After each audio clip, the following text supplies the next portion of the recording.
അതാണ് അവൻ്റെ ജീവിതത്തെ വ്യത്യാസപ്പെടുത്തുന്നത്. അവൻ ഇസ്രായേലിൻ്റെ ദൈവത്തോട് പ്രാർത്ഥിച്ചു. അവൻ പ്രാർത്ഥിച്ച പ്രാർത്ഥനയ്ക്ക് 4 ഭാഗമുണ്ട്. നല്ല പ്രാർത്ഥനയാണ്.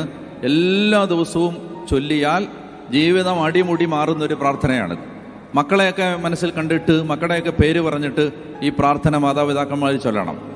നമ്മുടെ ജീവിതത്തെ മുന്നിൽ കണ്ടുകൊണ്ട് നമ്മൾ തന്നെ പറയണം. ഈ പ്രാർത്ഥന വളരെ ശക്തമായ പ്രാർത്ഥനയാണ്. ഈ പ്രാർത്ഥനയുടെ ഒടുവിൽ അവസാനത്തെ വരി ഇങ്ങനെയാണ്: അവൻ്റെ പ്രാർത്ഥന ദൈവം കേട്ടു.